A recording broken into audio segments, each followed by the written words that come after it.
नमस्कार। भारत एक्सप्रेस के digital platform पर हैं आप और आपके साथ मैं हूं नितीशा बंसल। आज हम बात करने वाले हैं मुनीर और शहबाज की। दरअसल मुनीर और शहबाज की बात हम क्यों करने वाले हैं? हो क्या रहा है कि अमेरिका और ईरान के बीच जो जंग चल रही है ना, उसकी मध्यस्थता कर रहा है पाकिस्तान। और अब कहीं ना कहीं ये मध्यस्थता पाकिस्तान के लिए भी गले की फांस बन चुकी है, क्योंकि ईरान को पाकिस्तान पर अब भरोसा नहीं है, तो वहीं दूसरी तरफ पाकिस्तान की आवाम परेशान हो रही है। दरअसल बीते 10 दिनों से पाकिस्तान की राजधानी इस्लामाबाद में अघोषित लॉकडाउन लगा हुआ है। अमेरिका से टीम आई है, 20 अधिकारियों की एक विशेष टीम आई है सुरक्षा व्यवस्था की जांच करने के लिए। पूरे एरिया को रेड जोन में तब्दील कर दिया गया है। पब्लिक ट्रांसपोर्ट बंद है, बाजार बंद है, लोगों को घरों से नहीं निकलना है।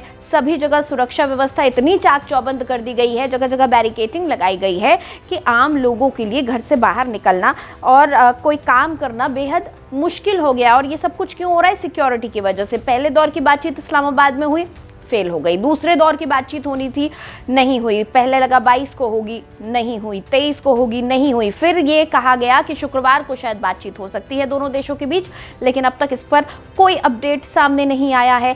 अभी तक ईरान ने ये नहीं कहा है कि वो बातचीत करने आएगा। दरअसल ईरान आया क्यों नहीं, वो भी एक बार आपको बता देते हैं। ईरान ये कह रहा है कि अमेरिका ने जो ब्लॉकेड लगाया हुआ है स्ट्रेट ऑफ हॉर्मुज पर, वो सरासर गलत है और ये सीज फायर का उल्लंघन है।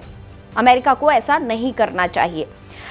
अब अमेरिका ये कह रहा है, भाई ट्रंप साहब को तो जानते ही आप, राष्ट्रपति ट्रंप ये कह रहे हैं कि अगर समझौता होगा तो हमारी शर्तों पर होगा और ब्लॉकेड भी हम जारी रखेंगे। ईरान कह रहा है कि डर के साये में कोई बातचीत नहीं होगी, आप धमकियों के साये में हमसे बात नहीं कर सकते हैं। इस सबके बीच पिस कौन रहा है? इस सबके बीच में पिस रहा है इस्लामाबाद और इस्लामाबाद की जनता। आम लोग कह रहे हैं कि हमारे घरों में राशन नहीं है, हमें घर से बाहर निकलना है, हमें काम करना है।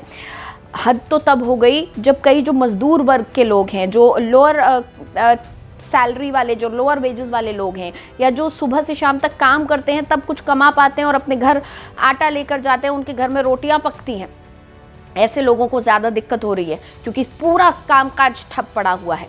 लोगों को हॉस्टल से निकाल दिया गया है। एक खबर सामने आई है कि किराया नहीं भर पा रहे थे फ्लैट का लोग, तनख्वाह इतनी नहीं है, और उसके बाद में अब लगभग लॉकडाउन की सी स्थिति हो गई है, तो उन्हें मकान खाली करने को कह दिया गया। उनको बोला गया कि ये हॉस्टल की जो व्यवस्था जो उनके लिए की गई थी, आप इसको खाली कर दीजिए, क्योंकि आप पैसा नहीं दे पा रहे हैं। पाकिस्तान की आवाम इस वक्त मदद की दरकार कर रही है। इस वक्त वो कह रही है कि हमें तो ऐसा लग रहा है कि महामारी का वो दौर वापस आ गया है, कोरोना का दौर वापस आ गया है। पूरी तरह से अर्थव्यवस्था ठप है। याद रखिएगा, पाकिस्तान में महंगाई बहुत है। महंगाई की मार पहले से ही पाकिस्तान झेल रहा है। अब इसके बाद एक और बात क्या हुई है कि पाकिस्तान के ऊपर ईरान को भी भरोसा नहीं है। 5 ऐसी बातें सामने निकल कर आई हैं जिसकी वजह से ईरान जो है बातचीत से पीछे हटता हुआ सा दिख रहा है। ईरान साफ कह रहा है कि हमें पाकिस्तान पर भरोसा नहीं है। अब इसकी वजह क्या है? दरअसल तेहरान को ये लग रहा है कि ये जो पूरी प्रक्रिया हो रही है, जो बातचीत की प्रक्रिया हो रही है, जो पाकिस्तान ईरान से बात कर रहा है, इस सब में ईरान से वो पक्षपात कर रहा है। वो अमेरिका की तरफ पाकिस्तान का झुकाव है। और ईरानी मीडिया सीधे तौर पर पाकिस्तान और उसके सेना प्रमुख आसिम मुनीर, मेरे पीछे आपको तस्वीर दिख रही है, आसिम मुनीर के ऊपर सीधे निशाना साध रही है ईरानी मीडिया। वो कह रहे हैं इनका ये दोष है और ये कहीं ना कहीं कुछ गड़बड़ झाला कर रहे हैं, कोई खेला हो रहा है, क्योंकि पाकिस्तान बहुत शेखी बघार रहा है कि ईरान में जो जंग ख़त्म करानी है उसको लेकर पाकिस्तान बहुत शेखी बघार रहा है। लेकिन ईरान ने कह दिया है कि ना, आपकी कार्यप्रणाली पर हमें भरोसा नहीं है। दरअसल बात ये थी, ईरान ये कह रहा है कि आसिम मुनीर हमारे पास आए थे, बातचीत करके गए, समझौते की जो डिटेल्स थी उनको देकर गए, दिया गया और वो लेकर पाकिस्तान आ गए। लेकिन उसके बावजूद अभी तक अमेरिका की तरफ से कोई प्रस्ताव नहीं आया, कोई बातचीत की बात नहीं कही जा रही है। तो यानी कहीं ना कहीं दाल में कुछ काला है, कहीं कुछ गड़बड़ हुई है। हमारी बात सही तरीके से अमेरिका तक पहुंची नहीं है। सवाल उठ रहे हैं निष्पक्ष मध्यस्थता पर। पाकिस्तान निष्पक्ष नहीं है, ये आरोप ईरान ने लगा दिया है।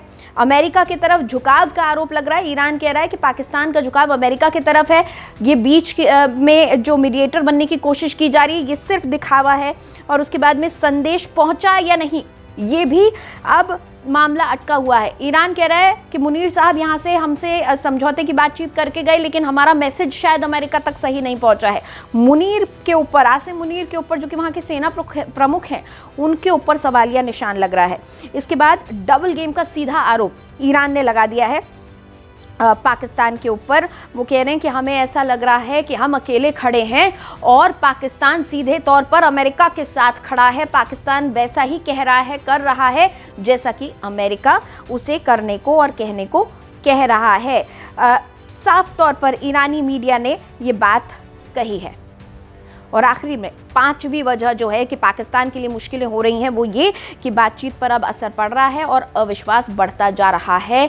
जो पाकिस्तान अब तक ईरान का दोस्त भी हुआ करता था, अब उस पाकिस्तान पर ईरान को भरोसा नहीं है। इस पूरे विवाद से शांति वार्ता पर असर पड़ रहा है, डिले हो रही हैं इस्लामाबाद टॉक्स, तो वहीं दूसरी तरफ इसका संबंध दूरगामी भी हो सकता है, इसका असर दूरगामी भी हो सकता है ईरान और पाकिस्तान के रिश्तों को लेकर, क्योंकि मुनीर पर अब ईरान की शर्तों को नज़रअंदाज करने का आरोप ईरान लगा रहा है। और ईरान कह रहा है कि ये बातचीत खटाई में पड़ रही है और कहीं ना कहीं इसकी वजह पाकिस्तान है।